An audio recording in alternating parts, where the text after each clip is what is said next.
I am so happy to have you here, Melina. Thank you so much, everyone. This is Melina McConnell. She is an extraordinary human, and I would love for you, Melina, to let everybody know who you are and what you're up to. Sure. Thank you so much for having me, Lori. It's been really great getting to know you as well. So, my name's Melina McConnell, and I am a somatic trauma therapist.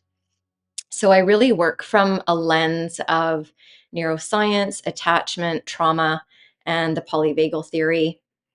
And so, I came into this work actually having worked in the field of addictions and trauma for about 12 years and really recognizing the underpinning of so much that was happening with compulsive behaviors was the unresolved trauma that so many folks were really trying to heal from and not having had an opportunity at that time to get to the root of the suffering that was often happening in people's bodies and, of course, the mind.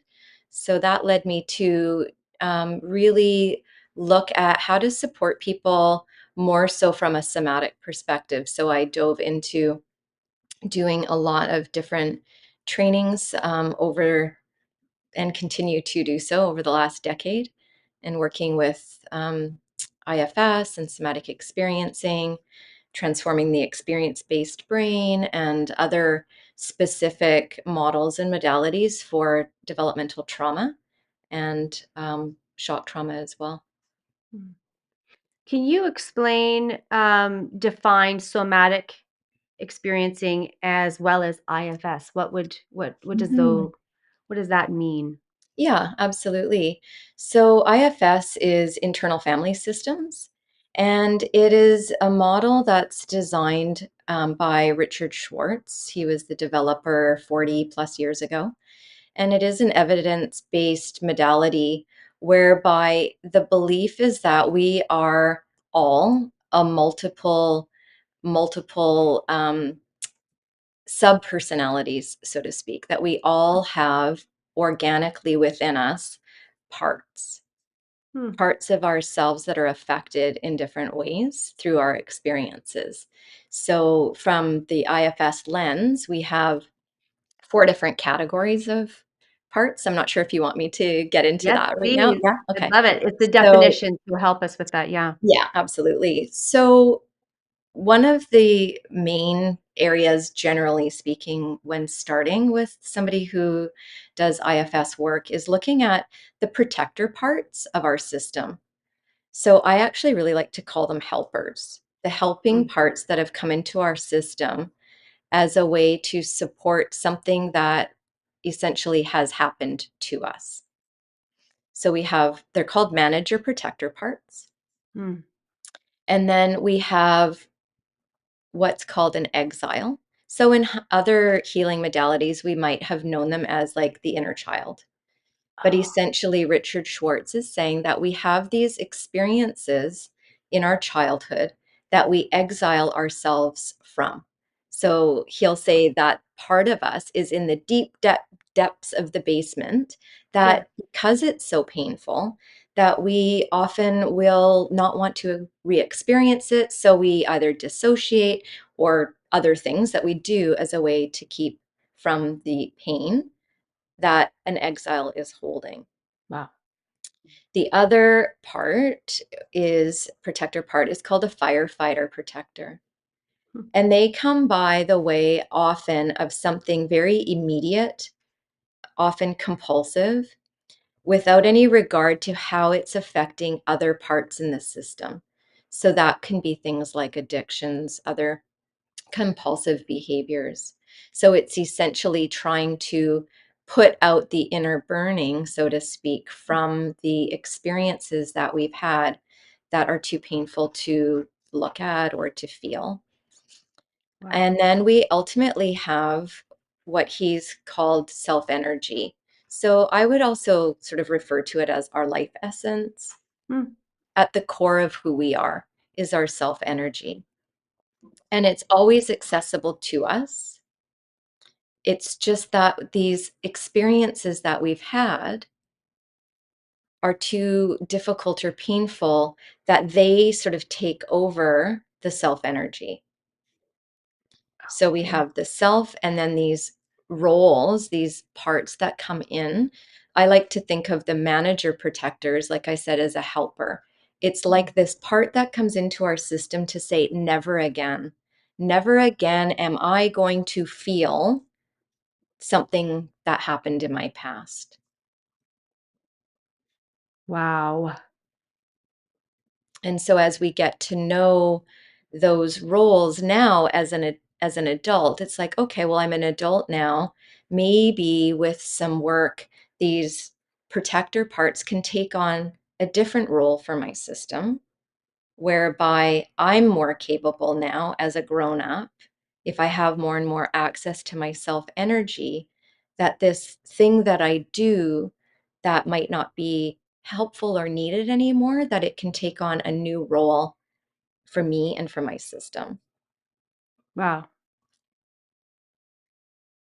Never again. So that would be, in some ways, it would be when someone speaks a vow over themselves where they make a commitment or that vow of, you know, this was so painful, this was so hard, this was so difficult.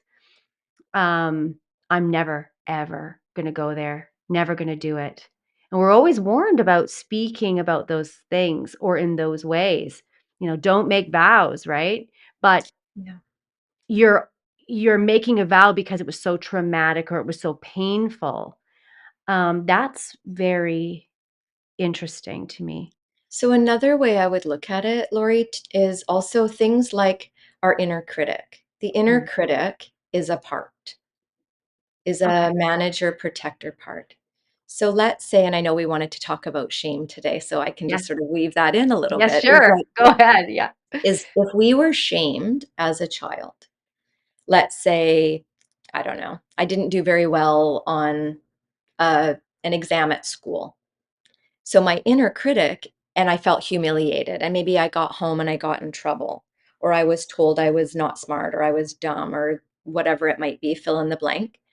The inner critic comes into the system to criticize how we are studying or if we're studying or not.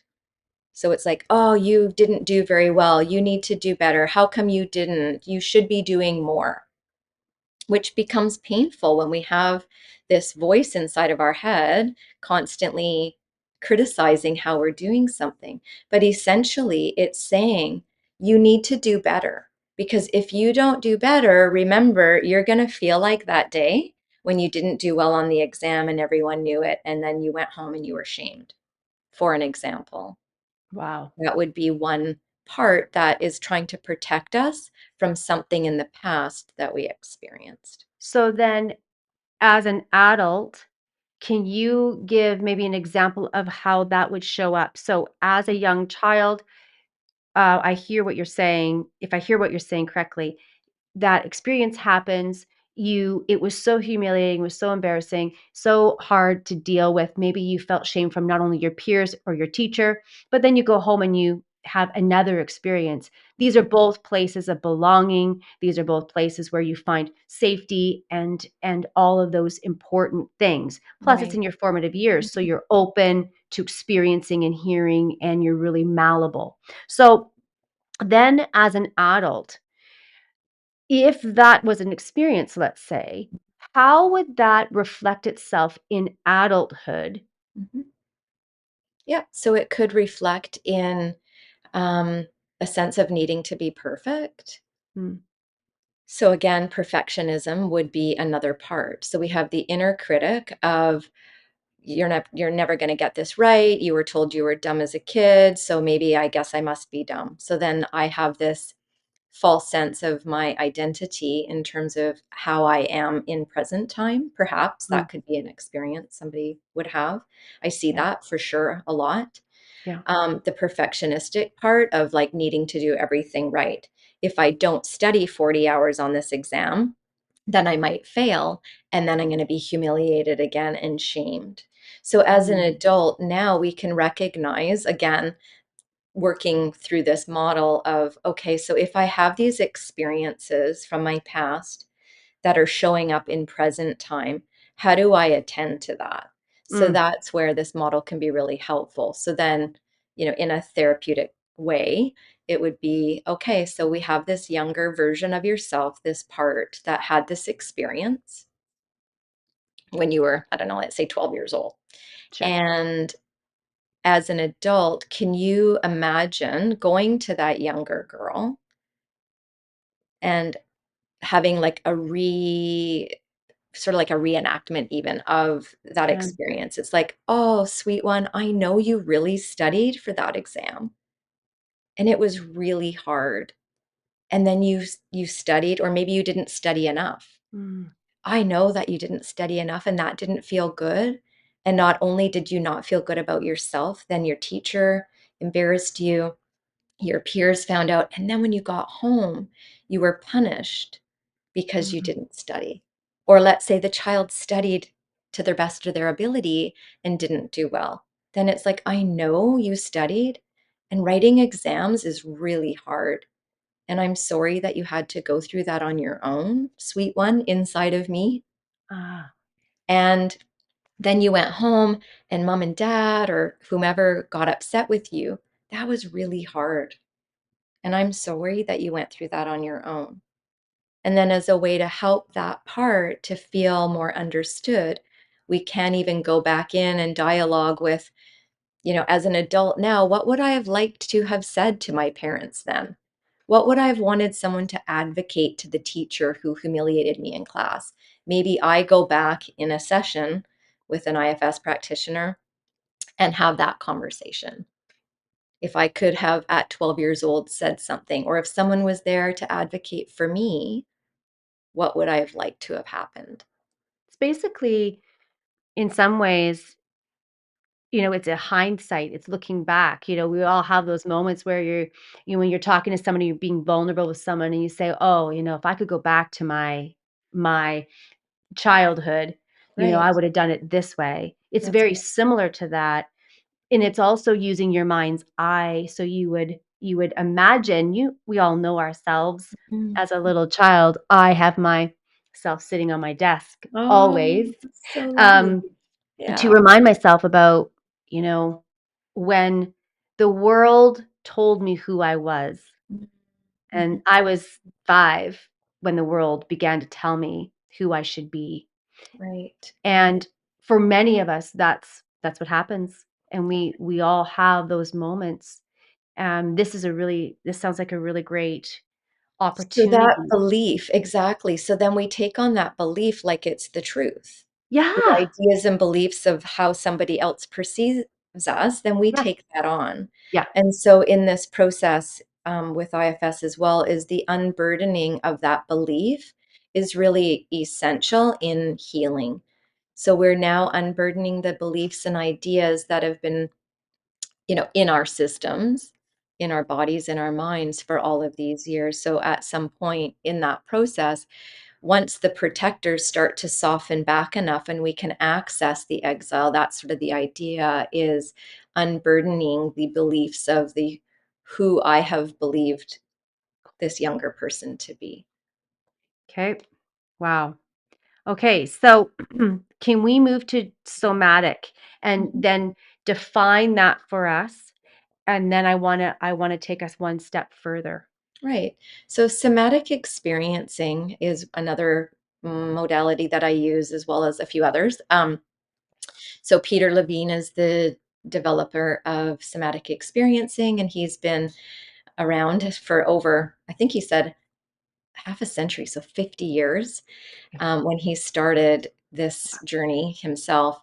So it is a body and mind oriented approach to support how traumatic stress and trauma gets held in the body. Mm, So, through a variety of different exercises and protocols, we can support the sort of unburdening of trauma in the nervous system and body. mm. So, when I was taking somatic experiencing, actually, I've said this to quite a few people. It was quite funny at the end of the 3-year training.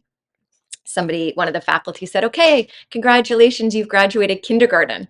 And I was like, What are you talking about?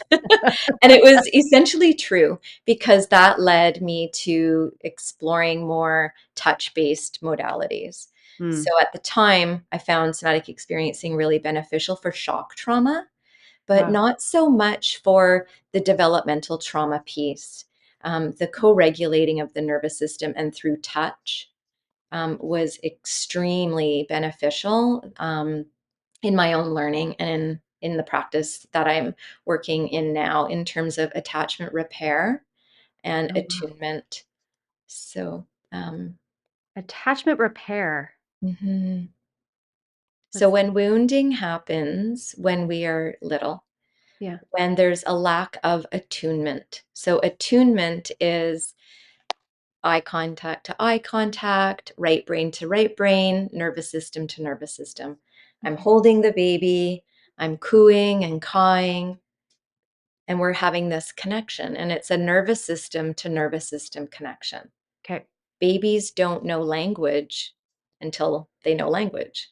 Right. So everything that we're taking in as little ones is right brain to right brain.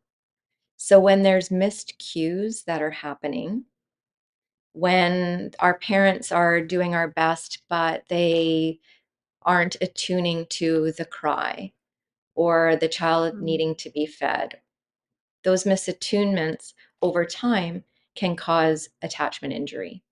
okay. Then we have, like, on the far end of the spectrum, when there is abuse and neglect, it really does sever the ability often to bond appropriately with our primary caregivers. And that bonding is so essential in our own attachment patterning, whether we feel secure or less secure as and then as we age, depending on how that goes with the relationships over Yeah. time that we choose. Interesting. Yeah. So all of this is worked in is the work that you do, and do you combine the IFS work with somatic? And if so, how do you work that through? Right. So I do see the body and experiences in the body as parts. Mm, So I would say like a somatic IFS. So wow. chronic pain, for example, could be a protector part. That Wow. pain will show up in the body as a way sometimes to show us that there's something unresolved, that we could have experienced trauma that is yet unresolved in our systems, in our bodies. So that's, I mean, I can get into it more in Yeah. terms of how that shows up in different clients, but essentially, that's the sort of intersection of how IFS and somatic work can be extremely profound. Hmm. So, I think we want to mention here that when before we did this show today, I came and saw you, and That's I right. did some work, and I was it was remarkable, and I felt different, and I don't know what else to say other than thank you for the amount of space holding that you did for me, and I was we spoke earlier about I was pretty prepped and ready for Mhm, this mhm. moment, but I would love to ask, you know, how how does someone begin to move into this space? So, lots of people in that I know are saying to me, "Well, I know about shame. I feel it on a regular basis. But the one thing that I don't know is how it expresses itself in my body." Right, right, So a lot of people I've talked to a lot of men who said, "I know shame, but I don't feel it." right. Mhm, How do we begin to create the conversation about the feeling in the body and then bringing it into the work that you're just speaking about going into these places, mhm, the mhm. core, and saying, "Hey, there's something here. There's a part of me that had that experience, and I want to connect to that." Yes, yeah. So firstly, I would say that shame is universal. Mm, Everybody experiences shame on some level. And there's different categories. There's healthy shame, which is designed essentially, I wish there was a better word than healthy shame, but it's Yeah. essentially designed, yeah. I'm like, I don't know if it's ever been healthy for me, but Well, it's designed as a way to keep us in connection. yeah. So if I don't know, let's say I take something of my sister's and she didn't give me permission and later finds out and then says, I would have really asked if you had, I would have liked you to ask me rather than take. I might not feel good about that. I see it upset her, and I don't feel good about that. I don't feel good that Mm, I did something that was upsetting to someone else. So internally, I'm going to feel like, ooh, I don't like how that made her feel, and I don't want to do that again. I don't want to feel like mm, this. So that's healthy shame. It's sure. designed again to keep us in belonging and connection. Then we have chronic shame, which is generally perceived as persistent, ongoing, and pervasive. Usually, again, in childhood, kind of like the experience or the example I laid out earlier. So, if Yes. that was somebody's day to day life where they felt humiliated and unsupported and unacknowledged and not seen, they Mm, would feel shame. So, the sense of lack of sense of belonging and not being wanted, misunderstood, would create a sense of shame. mm, Generally speaking, when we have really pervasive shame experiences in childhood and even from birth, then one of my colleagues, David DeRosenroll, coined it somatic shame, that it's really at a deep cellular level of not feeling wanted, not feeling understood, that it's an embodied experience oh, wow. of deep wounding, which is also another form of trauma. So Wow. typically, in that sort of category, there is an overarching sense of freeze. That shame will often be coupled with freeze, contraction in the body, and constriction. So it may be that somebody's out in the world and they are acknowledged and somebody makes eye contact with them. That can be really intense for a lot of people. And they Yeah. might freeze. They might withdraw. They don't want to make eye contact. They feel afraid. So, contraction in the body is often a way in which people will experience freeze or shame. Mhm. However, again, until somebody does some kind of work, they've done some self exploration, they don't know that they have this sense of like deer caught in a headlights kind of look on their face. They don't Like me realize, when I yeah, came into the like me. right. So maybe right here maybe we could just insert that, or because I think there's a defining piece here. Um, actually, come to think of it, how about you go through the next piece and then we'll come back to my example because you we might go off on a Yeah, rabbit trail and there. that's okay. So, yeah, so with the freeze response and somebody not knowing it, then it's like, okay, so as a therapist, me being able to attune to what's happening for you, Yeah, to recognize, okay, I'm noticing that there's this withdrawal happening. I notice maybe there's not a lot of eye contact, which is okay, right? yeah. Like I often say, all parts are welcome.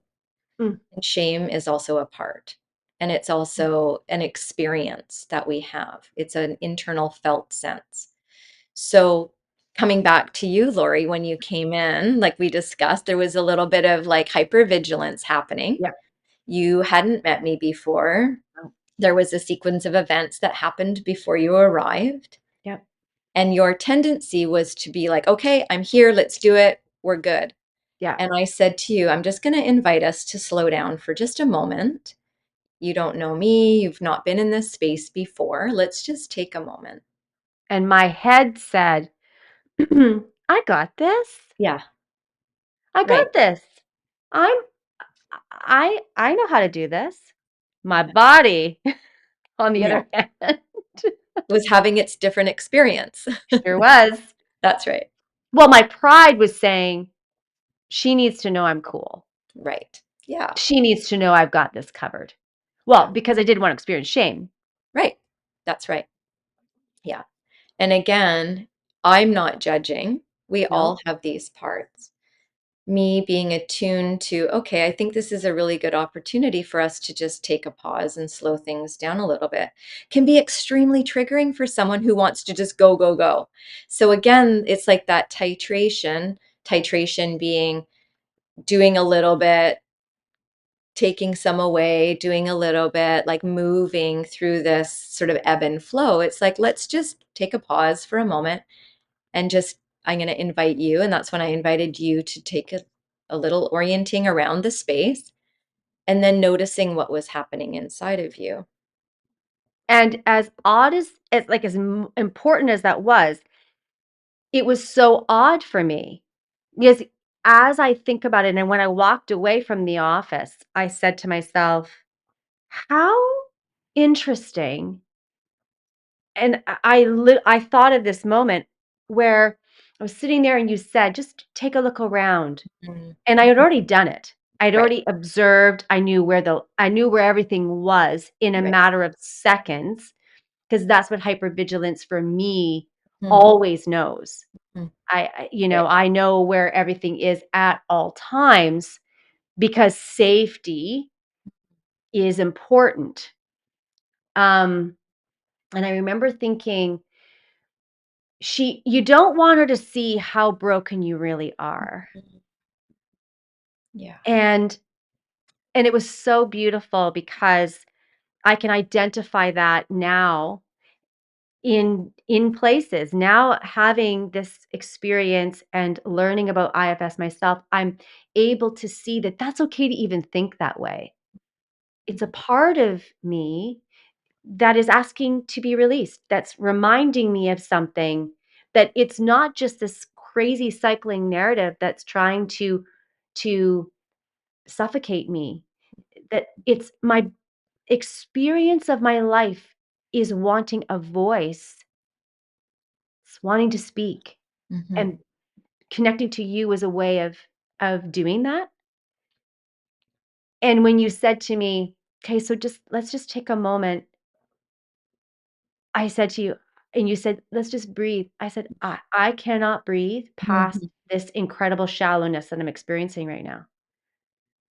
And the honesty of that was both, swallow your pride a little, Hmm. but it was also important to honor what was happening there.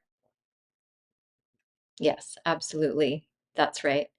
So recognizing that there was all of that going on inside of Yeah, you all at one time. Yeah. at one time.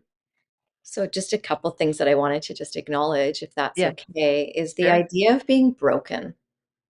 So Mm, from my perspective, I see us as humans as actually being whole, mm. that we are already whole, that we have wounding and parts that need attending, including ones that are like hypervigilance or feeling afraid. The vigilance is designed to keep you safe, like you said. So, part of our neuroception, the ability to see outside of ourselves and differentiate safety and threat, that came into your system and has probably been really helpful.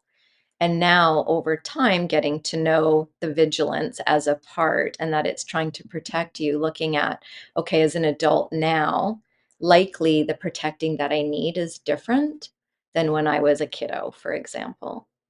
Well, I just want to speak to the one thing that you just said that has Mhm. created a measure of emotion because I've secretly have always felt broken. Yeah. I've Yeah. always felt broken because the messages that were sent from family of origin, from important people in my life were, "You aren't enough." Yes. And if you're not enough, then you don't believe you're a part or that you are whole. So for you to say to me, even to us right now, Mm, for us who are listening, you feel broken, but from your view and so many others, we are not. We are whole right. people. Yes. That is like incredibly powerful. Well, and How I'm does someone begin to accept that knowledge? right. So I feel like with, for example, the idea of self and self energy Mm, already being in our systems, that we are born with with a sense of essence of who we are, and that there are these parts of us that have been wounded. mm, So it's not the sum of you, it's not the entirety of you. That even though, and it's difficult for people to believe that, especially with ongoing trauma and yes. complex trauma from childhood. It's very difficult. So I'm not trying to convince anyone to not feel other than how they're feeling, just Mm, a different perspective. That if we can access more and more of our own essence, of the sense of who we are, and that these things happened to us. mm, So things that happened to us and things that we didn't get ultimately will define, in a sense, of how we see our sense of being, whether we have, like you were saying, this sense of belonging and understanding. And it's so important to feel like we belong. And well, from a Melina, thing, shame makes us think we don't belong. that's right. And so when we can have that sense of the self, then we can attend to the parts of us that feel like they don't belong. Whether we have, the mom or dad that come back and make some kind of miraculous repair with us, that as Yeah. adults, that we can attend to these wounded parts and the parts that are holding shame. So that the self is connecting with the parts so that we don't feel alone. That I am here attending to these experiences that I've had. And of course, it's easier when we have other people who can relate to us, who care for us, be it a therapist, a friend, a colleague, a cousin, somebody else Yeah. witnessing our experience is so, so healing. And Yes. for some people, they don't have that. So it creates this sense of fear and hopelessness. What I'm suggesting in this model is it's just another way to try to connect with our inner worlds as a way to deepen the healing so that the shame starts to slowly dissipate over time, that we feel understood, that we feel seen, even if it's like, I see this experience within myself. Interesting that you say this because as you're speaking, I am thinking, okay, so it would be almost a way to reparent yourself or refriend yourself. Mhm. So if you've had these wounds from friends or people or whatever relationship, you can now, with new knowledge, come into that situation and say, you know, what did you need from this person or yourself? What Mhm. were you not able to say Right. in that situation? What happened for you? Where was the disappointment for you? You're able to walk yourself through this little process of it Melina, it feels magical. It's like Mm, ding. And once you connect and you really begin to integrate with the protector or whomever, or that exile, and that self becomes grounded and finds its space where it was untethered before, but it's here now. It is a miracle because the shift is so profound. right, right. Yeah. And so in self energy, I forgot to mention, there's 8 C words that are qualities, Okay. which are confidence, compassion, clarity, centeredness, courage. Hmm. Oh, that's only 4, isn't it? That's 5. 5. Confidence, compassion, clarity, centeredness, Calm. calm, Did I say courage. connectedness? No. Connectedness and Mm. compassion. Mm. And That's so amazing. when we have more of these qualities available to us, then it makes it a little bit easier to feel our own internal strength. Now, I don't want to downplay the challenge of this. This isn't an No. easy thing for people to do. Dick Schwartz says, even for himself, he often still needs guidance and needs somebody to help him along. Yeah. When we've had really deep wounding as a child and we've had developmental trauma, meaning we've experienced trauma from in utero up to 25 when our brains have fully developed, it often takes another regulated being, nervous system, to help support us. The ability to self regulate, meaning we have adequate self soothing tools in our toolbox to be able to support ourselves through difficult times, happens as a result of having first co regulation.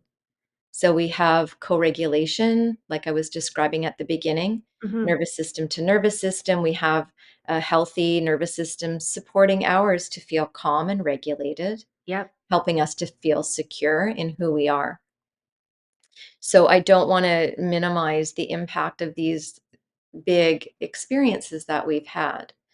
And so, ideally blending a few things can be really helpful. If people can't access somebody in Mm, doing that, then some of these models can be really helpful even in our own individual self journey, mm. and that there are some even like online guided YouTube videos that Dick Schwartz has put out, just even as a way to start the journey of getting to know our parts. So that would be sort of one way in which somebody who can't access a therapist to be able to look at, okay, so what is this person talking about? How do I Yeah. get this started? Yeah. That would be one way that I would suggest, just to get into. Actually, I think I missed one. It was curiosity of You the did. 8. That's it. Yeah. Good. So the curiosity around, okay, so what's happening inside of me? Because we all have this inner mind chatter. And when we can slow ourselves down enough to really pause, especially when we can recognize these patterns that we have, Yeah. for example, in shame, having a shame reaction. It's like, okay, so what's happening? What is it that's going on for me right now? How can I get more in touch with why I'm reacting the way I am? Why is it that when this person says this, it's really triggering for me? What's going on? Well, when you said to me, let's pause, like take a pause, that deep, dark person says, don't tell me what to do. I know what I'm doing. Right, Right. Like there's exactly. all these kinds of responses that can come out. And you are asking me to move into a space of regulation, or you aren't asking me, you're welcoming me. You are drawing a space that you were super grounded, and I was able to settle in as much or deep as I needed to at the time. Mhm. But this self-regulation is intriguing to me because so many of us feel this overwhelming sense of shame. And if it has led us and guided us in our life, then you stay in the survivor mode. For me, safety was the piece, and hypervigilance was there right beside that safety. Um, how do you encourage people to who are in survivor mode? Like, how do you connect to the body then? Right. Well, in order to feel truly safe, having an internal felt sense of safety, we have to be in what's called a ventrally dominant part of the nervous system. Mm, It's really difficult to be in hypervigilance and feel safe. Those don't, they're right. Yes, they are opposites. So we either have a sympathetically activated nervous system, or we have a parasympathetic, which is two branches, and I won't go too much into the science of the nervous system today, but sure. there's two branches. One is called ventral vagal, the other is dorsal vagal. So, in order to really access the ability to come out of vigilance, we have to have enough access to our ventral state of the nervous system, meaning we need to be calm enough regulated enough to recognize, oh, I'm actually not in danger here. In this moment, I'm being triggered as though something really bad is happening, but I'm at home, I'm in my room, and this isn't a life-threatening experience. Inside, I feel really scared and afraid that something's happening or going to happen.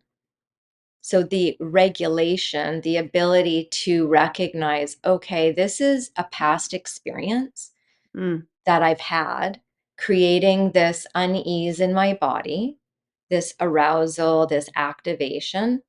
And right now, even though I don't feel safe, I'm not in danger. So sometimes it's really breaking it down step by step. Like nobody's here to hurt me. I'm at home, I'm by myself. It's like the fire alarm is going off inside and Yes. there's no fire. Right. All day, every All day. day, every day. Exactly. Even So at night where I sleep so light. yes, exactly. That's right. So it's Okay. part of the work is, okay, I'm here. And if you're in bed, it's like, I'm in my bed. Can I feel my bed? What parts of my body can I feel my bed? Oh, that's There's nobody beautiful. here right now. How do I feel? Like I was saying earlier, it's extremely challenging for people who have experienced trauma to want to go inside the body. When the body hasn't felt safe for a lifetime, it makes it really difficult.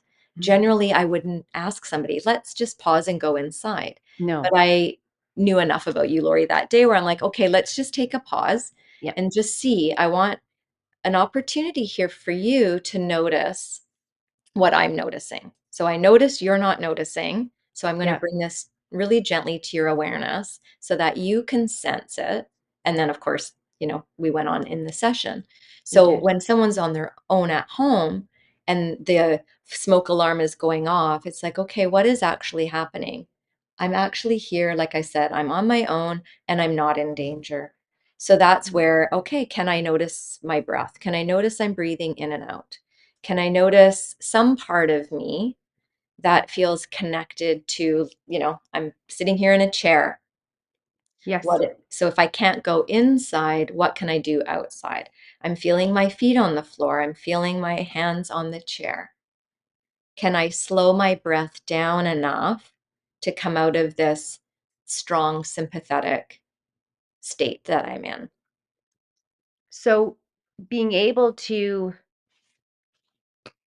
remind yourself about this is the key Well, because first of all, it's learning that it's a thing, that there it's is a thing. something to Yeah. do. Yes, yeah. Right. Because for me, it was really odd. I just had a recent experience. I was standing in a lineup, and and as I told you, one of my things was hyper vigilance and safety. So I'm in the lineup, and typically I can sense what everybody's feeling Mhm, mhm. around me. So when someone comes behind me, I feel it. I'm aware of it, and it was this work here where it took a couple weeks for me to remind myself, "Where am I?" And I Right. was standing in a lineup and I was feeling the hypervigilance come forward and I said, I'm in the grocery store and I'm safe. I'm safe in my body, even though I'm feeling like something's going to happen." Like I had to walk that through, but it's a daily thing. It just doesn't happen overnight, like you're saying. It's remembering that back then, that was then, but we're not watering that garden anymore. That's right. Yeah, That's right. And that's part of it is also learning to tolerate the mm, emotion and the physical sensations. So I'm not talking necessarily about chronic pain, but that sure. activation inside. So anxiety, for example, right? That buzzy feeling people will often feel. It feels like electricity. It's like, Yeah. okay, so I'm having this experience. So, hello, anxiety. How are you doing? What's going on? Okay, so this thing is scary right now, or I'm worried about whatever might come up. Okay, so I'm noticing that there's this part that feels anxious, for example. So acknowledging it and attending to it. And then it's like, okay, so I'm noticing that this is happening inside of me, what's going on outside of me. So, like you said, it's like, okay, so that's like an energy boundary. It's like this person's energy back here is theirs. I'm not taking that in. So, I'm going to stay here with myself and I'm going to acknowledge that there's this part of me that feels scared. And I'm a grown up now and I know how to take care of myself. I can leave, I can walk out, I can say no, I can take a step forward, I can move, get out of the lineup, whatever it might be. Again, it takes practice to acknowledge that, okay, so where on this map, on this nervous system map, am I? So we have the fight, flight, freeze. So with shame, coming back to that, often it can be a freeze response. A lot of the Mm, I don't know how I feel, I'm not sure, just not really being able to acknowledge that something's happening. Somebody mm, might say something and they're like, oh, I'm not insulted. Somebody who might feel defensive, that's a shame reaction. We mm, have a variety of ways in which we express shame. We will externalize it, blame others, become angry. mm, We may dissociate from our cognitive dissociation. We might somatically dissociate, meaning we dissociate from our body. So, like I was saying earlier, if we've been harmed physically, often we will dissociate from the body. It's extremely painful to go inside when we fear what's inside. So, again, it's like this slow buildup of, okay, so I'm noticing this. This other bigger stuff, maybe I'm not ready to go there yet. If I know I've had some big traumas in my childhood, maybe I'm not ready to go there. But as I get to know, that the tools that I can bring in that help me to feel more centered and calm, like in self energy, if I can start to work toward, okay, even though my nervous system and my body is really scared, even though, mm. what else is happening? I like that beginning piece, even though, because it's kind of a neutral, it's a neutral entry Mhm. into an action or a reaction or observation. It's just even though this is happening, I can Yeah, observe. that's right. So in the work that you do, Mhm. what when you're somatically releasing, just how does that express itself? Is it through a movement, exercise? What does that look like? Right. So there are different ways in which other therapists blend in somatic work. I actually use a table. So it's a massage table. It is not a massage. And Mm, really working within the body. So, from, for example, the kidney adrenal glands, mm, which discrete cortisol and adrenaline, as we mm, know, and moving through different structures of the body. So, transforming the experienced based brain and somatic regulation and resiliency are two programs that I've taken that are designed specifically for developmental trauma through touch. mm, So, TEB is a protocol based modality supporting, again, the co regulation piece and also the attachment repair. So we're working with the kidney adrenal glands, the fascia, the muscle, the bones, the brain stem, as well as supporting the integration of primitive reflexes. So mm, in utero, there's reflexes that are meant to be integrated. And sometimes, depending on a slew of reasons, some of our reflexes are not integrated at birth and up to the marker developmentally of when they're meant to be mm, integrated. And that's called retained. So mm, there's a process of assessment and integration in this model that supports the integration of these reflexes, whereby as adults or even younger adolescents, the reflexes will reflect a lot of different experiences that we have. So it could be hand-eye coordination, ADHD type symptoms, our working memory, fear responses, our startle response. So often, if those reflexes haven't integrated, they will show up in symptoms later. Wow. So that's another piece to the work that I do. I can't remember what your first question was, though I kind Well, of got I into love, well, it doesn't even matter. That was so great. Yes, yes, whatever that was, it doesn't it. even matter. So then so if we're talking about the kidney adrenal glands, for example, do you put your hands on someone? Are you moving something? Yeah. Yeah. So yes. So the individual would be on their back, and I would place a hand Yeah. on the area at the kidney adrenal. Yes. And when we're in a stress response, the kidney adrenal glands essentially get kind of tucked up underneath the rib cage. And so the body starts to, depending on the individual, of course, can get into holding patterns. So over time, if we've been carrying a lot of traumatic stress, the body is going to start to be affected in a variety of ways. So, Hmm. stress gets bound, as we know, in Yes. all sorts of parts of the body, the joints, the tissue, the fascia, the bones, etc. So, it Yeah. would be a hand on the kidney adrenal. As the body starts to soften down and recognize, oh, there's actually another human being here, somebody who hopefully is regulated, is Yes. supporting my nervous system to regulate. Yes. And then I would move to the other side. And then, depending on why somebody is coming to see me, then I would move maybe to the brain stem, which is an area that we know holds hypervigilance. Yes. So, holding at the brain stem can be a really wonderful way to support either an individual to feel, holy smokes, there's a lot going on in here. And I might have been in a freeze response and didn't even know Whole there's life. this energy. Yes. And so that can be really unsettling for people. Yes. So, depending on what that looks like, it might be a minute or two or four or longer, depending on the Mm. individual's nervous system response and their threat response. And over time, we're really trying to support the body to organically, with the support of another nervous system being regulated, supporting the co regulation.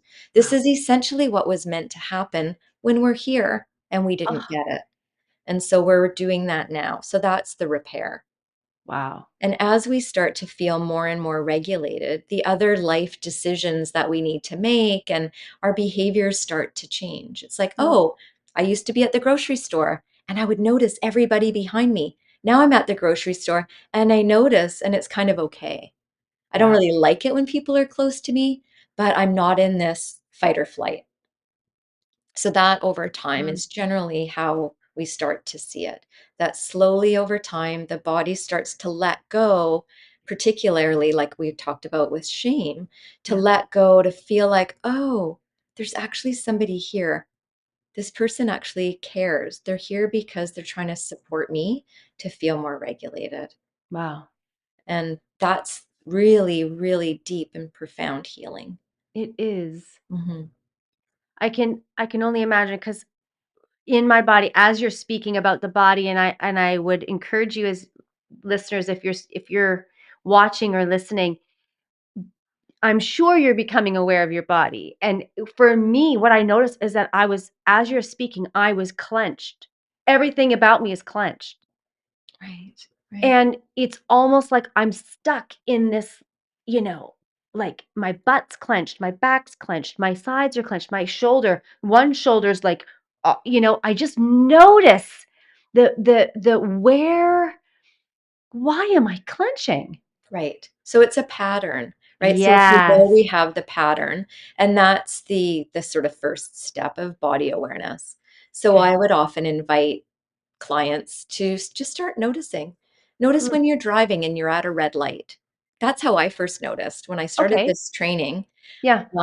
way back when I was at a red light, and I was like, okay, so why is my foot really clenched at the brake? Like, Yeah. it's okay. I'm just here. There's no need for me to be in this holding pattern.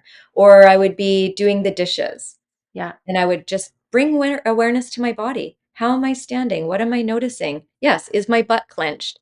Are my Yes. shoulders tight? Can I soften that down? There's not a 911 here. There's no No. reason that I need to be in this holding pattern. And that's sort of where it started for me. And then, over Very time, cool. being able to be more with oneself and start to recognize when you're more centered and feel more connected to yourself. And then when you're not, it's like, oh, I'm not. I kind of lost myself. Can I just come back? What happens if somebody doesn't ever feel centered? Yeah, that's really common. There's Okay. a lot of people that don't know that they're not centered, that they think Right. they are, and they're very Right. frozen. Yeah, which is so common. Yeah. And so it's just recognizing that, okay, so if I were to just soften even a little bit, if I were to let go of any muscles that I'm holding, that I don't really need to be constricting right now, what Hmm. happens? And for some people, it's so scary to start to let go. Oh, yeah, because you feel the second I'm feeling this right now, like, the second I soften is the second that you can't run fast. Right, right.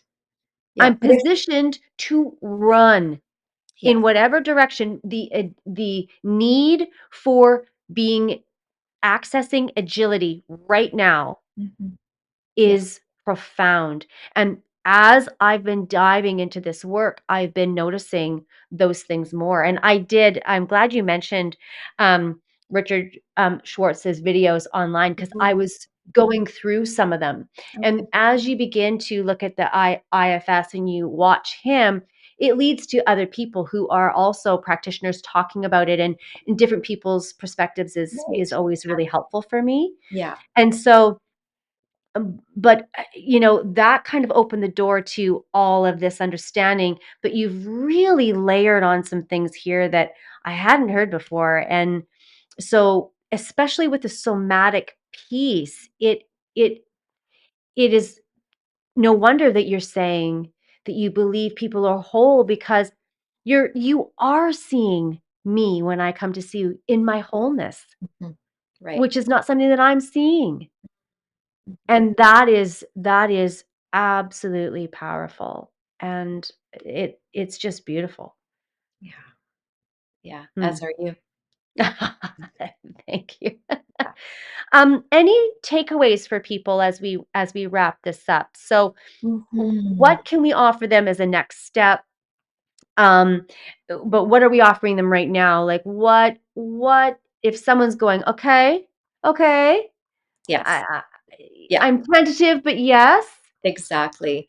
So the invitation would be, again, looking at what are the areas in which you may find like problematic. What is it that you're doing that you would rather not be doing? So if Very it's a good. behavior or a physical reaction to something.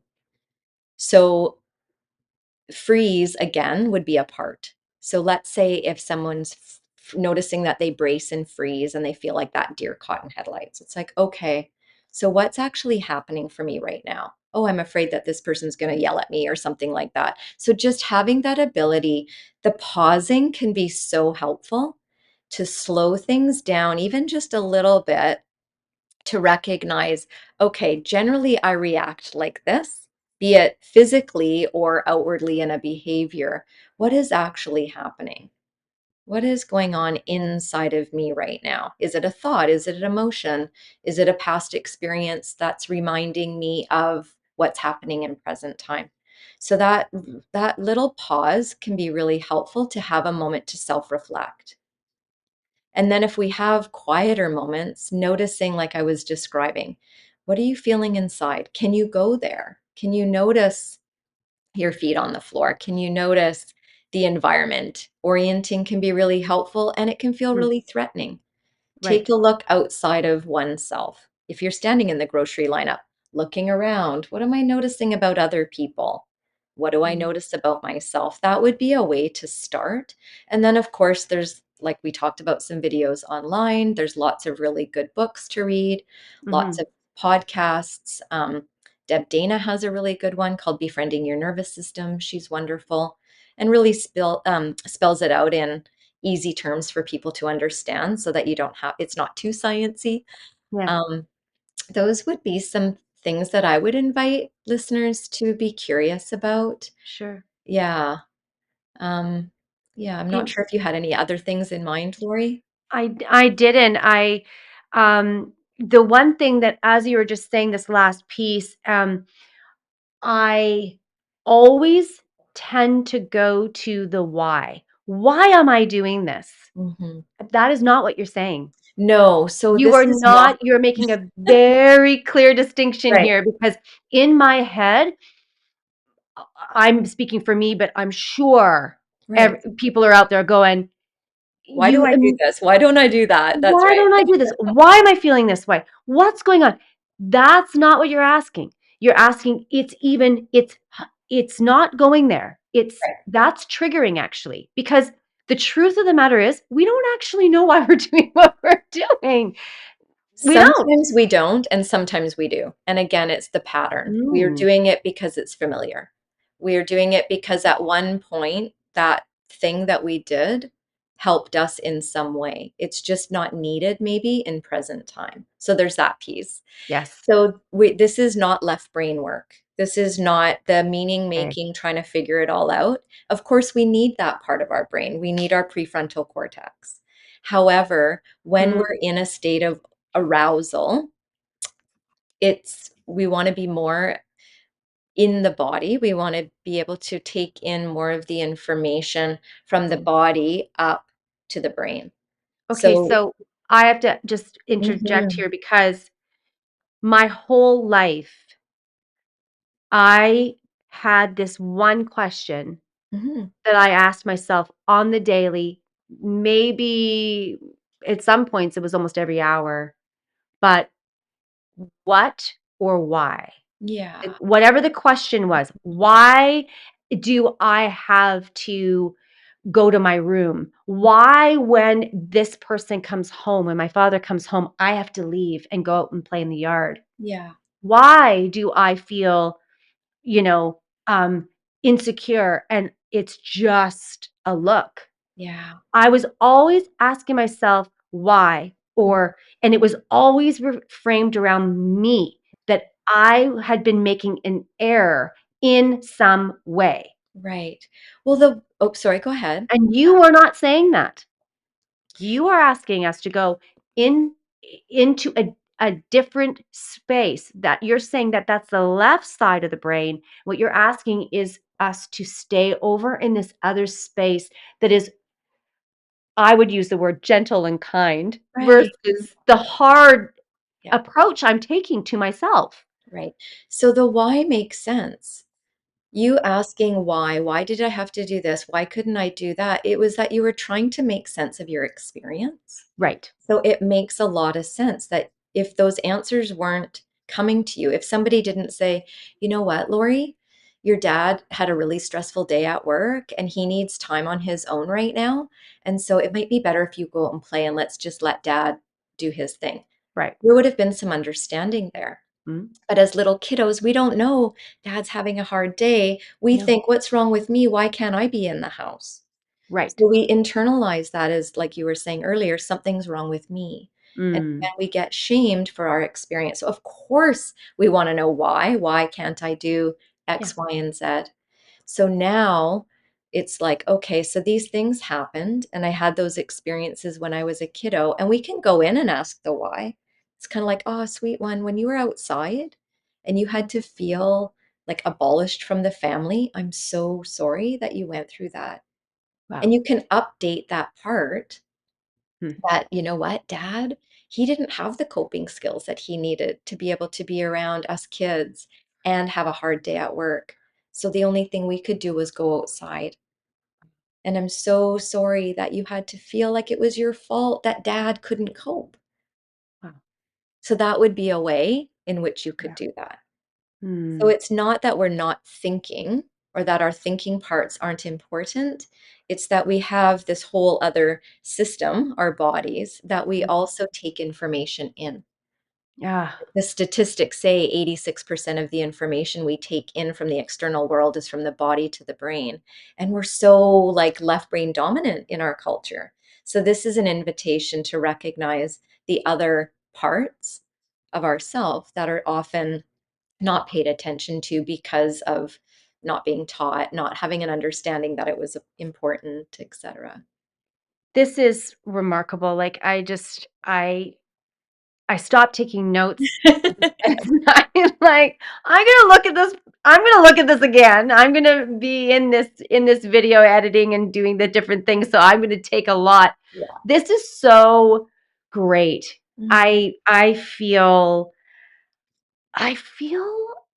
relief Oh, that's so wonderful, Lori. Yeah. because I'm not crazy. You are not crazy. You are not crazy. And you're giving me permission to stop asking why. To stop asking how I did something here. You're just giving me the space to say, okay, how about you just pause for 1 second and see and notice? That's all you're asking. And then you've obviously given us some really important takeaways here, even though I'm in this space or even though I'm feeling. But we're coming to it with a little more compassion than we are wired up for. Right. That's right. That's right. So, Exactly. anything you want to say to those of us who are learning and we are here? Anything that you want to say as we wrap up? Right. Well, I first of all want to say thank you so much. It's such a privilege to come and share this conversation with you, Lori. So I really appreciate that. And also for folks out there to just be curious. And it's Mm, so hard when we have experienced trauma that we lose that sense of curiosity. There's no mhm. space when we're trying to survive. It's No. extremely difficult to have courage and to have all these 8 C's. And then just, step by step, just becoming curious as to not so much the why, but what can I do now? How can I now connect with myself in a different way that supports healing, that supports soothing and comforting? How can I support myself to be Mm, able to be with me without feeling like I need to judge why I'm feeling the way I'm feeling? mm. So that's my invitation, is just to allow the ability to get curious about the things that are happening that you don't want to be happening in the way that they are. Wow. And then looking piece by piece, okay, so what can I do now to try to Mm, stay calm, to try to stay centered? Regulation is so important, that so many things become easier when we feel more centered and regulated. And so if it's not the person that you want it to be that's going to help you, if it's not the partner or a parent, finding anybody that you can share with, that you can talk with, that taking that risk to be seen, mm.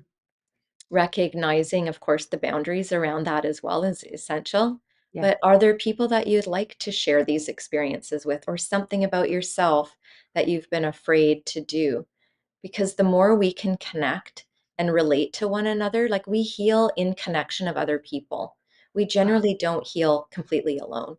Even Mm, though I was saying in IFS, we can do a lot within ourselves, but the connection to others is so, so important. mm. Yeah. I love it. I love it. I only giggled a bit because I thought I could heal by myself because then I wouldn't need anybody. Yes. Yes. Hello, avoidant part. Hello, avoidant. Okay, I'm even though I'm feeling avoidant. That's It right. has been an absolute pleasure, and I would hope you would come back and begin to really unpack and I'd love more talk on the nervous system and what that was like and how we can put all these pieces together. Lots of beautiful, beautiful things. As I reflect back on you, if those of us who are listening hear that ourselves say this, I'm never going to do that again, I'm never gonna feel that again, if that inner critic is at work, if you are wondering, how do I move forward, this is a beautiful way. It's a perspective and a way that can give you permission to see yourself in a very gentle approach. I love it. Mm. Um, Thank you so much. Thank you You so are much, just a Lori. joy, and I Wonderful. cannot wait to see you again. Love to. It would be my pleasure. Thanks so much again. You're welcome. Yeah. See you next time.